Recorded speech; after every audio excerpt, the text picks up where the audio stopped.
मुख्यमंत्री डॉक्टर मोहन यादव गुरुवार को इंदौर पहुंचे, जहां एयरपोर्ट पर कैबिनेट मंत्री तुलसीराम सिलावट, महापौर पुष्पेंद्र भार्गव और भाजपा कार्यकर्ताओं ने उनका स्वागत किया। वहीं मीडिया से चर्चा करते हुए सीएम डॉक्टर मोहन यादव ने कांग्रेस और आम आदमी पार्टी के गठबंधन टूटने पर कहा कि लोकसभा चुनाव के समय ही कहा था कि आप पार्टी और कांग्रेस जनता को धोखा दे रही है। सीएम ने कहा कि आप पार्टी की इससे भी बुरी स्थिति होने वाली है, क्योंकि कांग्रेस का तो अतीत है कि वो जिसके साथ होती है उसको डुबोकर ही मानती है। आप पार्टी और कांग्रेस पार्टी ये जनता को मूर्ख बना रही है और मूल रूप से इनकी दोनों की भावना सिवाय भाजपा के ये एक ही मुंह से चलने वाले लोग हैं और वो एक एक करके पत्ते खुल रहे हैं कि अब कांग्रेस भाग रही है आपको छोड़ के, और आप आरोप लग रही कांग्रेस पे। भाजपा तो तब भी सामने थी और आज भी सामने है। भाजपा ना उस समय उनके गठबंधन के चक्कर में पड़ी ना आज पड़ी, और मैं तो बता रहा हूँ कि धीरे धीरे करके आप पार्टी की और इससे बुरी स्थिति होने वाली, क्योंकि उनने कांग्रेस का साथ लिया और कांग्रेस का अतीत है जिसको साथ दबा के छोड़ दी। कांग्रेस किसी का भला नहीं कर सकती। बड़े दुर्भाग्य के साथ कहना पड़ रहा है कि पहले आने के पहले राहुल गांधी जी कुछ दिल्ली से अपने प्रदेश इकाई के अध्यक्ष को समझाइश दे, माफ़ी मांगे, कुछ कार्रवाई करें। उन्होंने अपने घुटने पर रख करके अंबेडकर जी का अपमान किया। ये अत्यंत निंदनीय कदम था। वही अंबेडकर जी के चित्र को सार्वजनिक रूप से प्रदेश अध्यक्ष अगर इस ढंग की स्थिति लाते हैं तो मैं समझता हूं कि जीतू पटवारी जी को भी माफ़ी मांगना चाहिए और उनसे कहना चाहिए कि राहुल गांधी जी माफ़ करो, अंबेडकर जी के लिए जितना भाजपा वालों ने किया है, वो तो इंदौर के ही, उनको तो मालूम है। कांग्रेस ने पूरे शासनकाल में महू के लिए कभी अंबेडकर जी का जन्म स्थान नहीं माना, कभी उनने कोई मदद नहीं की, कभी जमीन देने का काम नहीं किया, और जब भाजपा ने उसको तीर्थ के रूप में डेवलप कर दिया तो अब उनको याद आ रहा है। अंबेडकर जी के जीते जी कांग्रेस ने सदैव अंबेडकर जी का अपमान करने का काम किया। उनको कोई चुनाव नहीं जीतने दिया। उपचुनाव जहां उनकी पार्टी जीती हुई थी 2 सीटों में, उस एक उपचुनाव पे भी नेहरू जी ने जाके प्रचार करके हराने का काम किया। जो चुनाव जीता उसको पद्म विभूषण देने का काम नेहरू जी ने किया है। तो अंबेडकर जी को कदम कदम पे लज्जित करने का काम किसी ने किया तो कांग्रेस पार्टी ने किया। कांग्रेस अपने पुराने पाप को धोए पहले। सर, कमलनाथ नाराज नजर आ रहे हैं। देखिए, कांग्रेस का काम ही है अपने बुजुर्गों का अपमान करना, और ये दोनों वरिष्ठ नेता और सार्वजनिक रूप से अगर वो कह रहे हैं कि हाँ हमारी पार्टी में नहीं सुन रहे, तो ये विचार करने का विषय कांग्रेस का है। लेकिन मैं अब क्या कहूँ, कांग्रेस का अपना चरित्र ऐसा है कि कांग्रेस अपने बुजुर्गों की इज्जत नहीं करती है। सीताराम केसरी के राष्ट्रीय अध्यक्ष के टाइम पे सार्वजनिक रूप से धोती खोलने का काम कांग्रेस के वरिष्ठ नेताओं ने किया है। मनमोहन सिंह जी के जीते जी उनसे उनकी कैबिनेट के कागज छीन करके सार्वजनिक रूप से फाड़ने का काम राहुल गांधी जी ने किया है। उनके अब क्या बताएं, मैं ज़्यादा बोलना नहीं चाहूँगा। मैं उम्मीद करता हूँ कि वो अपने नेताओं को नियंत्रित कर ले और सार्वजनिक रूप से अपने लोगों को पहले समझाइश दे, अंबेडकर जी का सम्मान करे, पार्टी के अंदर की गलतियों के लिए क्षमा मांगे, फिर आगे बढ़े।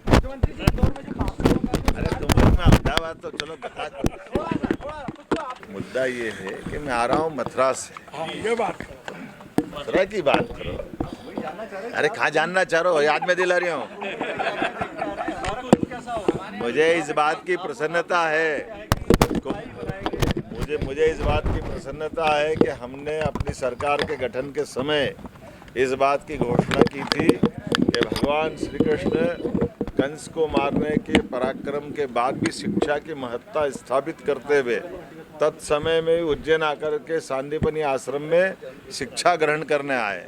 ये शिक्षा के प्रति उस समय का अनुराग बताता है, जिस आधार पर दुनिया में संदेश जाता है कि एक तरह से सत्ता परिवर्तन में सत्ता बदलने वाले व्यक्ति ने बजाय कुर्सी के अपने आप को शिक्षा के हवाले किया, शिक्षा ग्रहण करने की इच्छा व्यक्त की। ये आज भी हमारे लिए समसामयिक है कि हमारे परिवार में भविष्य की पीढ़ी को शिक्षा के साथ जोड़े। मुझे इस बात की प्रसन्नता है, जब मैं मथुरा जाकर के लौट के आया हूँ तो हमारे और राजस्थान सरकार ने तो तय कर लिया है, भगवान कृष्ण मथुरा से उज्जैन आते के समय राजस्थान के रास्ते से किस किस मार्ग से आ रहे हैं और कहाँ कहाँ उनकी लीलाएं हुई, कोई इतिहास जीवंत हुआ है, उस इतिहास को पुनः पवित्र स्थल के रूप में बदलने का काम हमारी सरकार करेगी। मध्य प्रदेश में भगवान कृष्ण की जहाँ जहाँ लीलाएं हुई, जहाँ उनके चरण पड़े, कोई घटना जुड़ी है, ऐसे प्रत्येक चीज़ों को हमारे विद्वानों के सुझावों के अनुसार ऐतिहासिक प्रसंगों को पुनः जीवंत करते हुए प्रत्येक स्थान को भगवान कृष्ण की लीला स्थल मानते हुए तीर्थ स्थल में विकसित करने का प्रयास हमारी सरकार के द्वारा किया जाएगा। मुझे संतोष है कि भगवान कृष्ण का जहाँ जन्म हुआ वो मथुरा, जहाँ उनने बाल्यकाल की लीलाएं की वो गोकुल वृंदावन, जो द्वारका का महत्व है, जो मथुरा का महत्व है, जो गोकुल और वृंदावन का महत्व है, उसी अनुसार समान रूप से मध्य प्रदेश के स्थानों पर भी भगवान कृष्ण की लीलाएं हुई है। भगवान ने शिक्षा ग्रहण करी उज्जैन में, भगवान ने परशुराम जी से सुदर्शन चक्र प्राप्त किया इंदौर के पास जानापाव में, भगवान ने माता रुक्मणी के साथ विवाह के प्रसंग में युद्ध का प्रसंग हुआ है धार के पास अमजेरा में, भगवान की गरीब अमीर की दोस्ती का सबसे बड़ा केंद्र बना उज्जैन जिले की नारायण नामक तहसील में। ऐसे सभी स्थानों को हम तीर्थ बनाने जा रहे हैं और विद्वान द्वारा जो जो सुझाए जाएंगे प्रत्येक स्थान को तीर्थ बनाने का काम हमने करने का निर्णय किया है। उसी प्रसंग में मथुरा में कल दर्शन करके भी आया और हमने भगवान से कामना की है कि आइए भगवान, आपकी लीला का महत्व जो मथुरा दुनिया में बता रही है, लाखों करोड़ लोग हैं भगवान श्री कृष्ण के मानने वाले।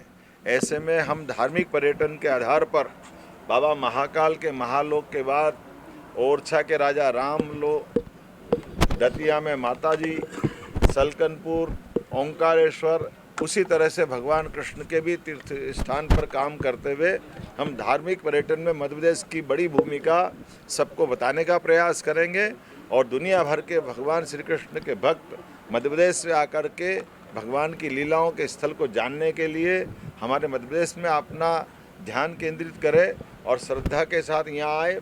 सरकार पलक पावड़े बिछा करके उनका अभिनंदन करेगी और हमारे इन तीर्थों से सीधे सीधे भगवान कृष्ण के इतिहास को जीवंत करने का प्रयास करेगी। मुझे इस बात की प्रसन्नता है, सरकार समाज स्तर पर सभी प्रकार की योजनाओं पर लगातार काम कर रही, जहाँ एक तरफ लोगों की जनहितैषी जीवन उपयोगी योजनाओं पर काम कर रही है, दूसरी तरफ विकास से विरासत तक के सारे प्रसंगों को जोड़ करके सरकार समान रूप से आगे बढ़ रही है। मेरी अपनी ओर से पुनः आप सबका अभिनंदन।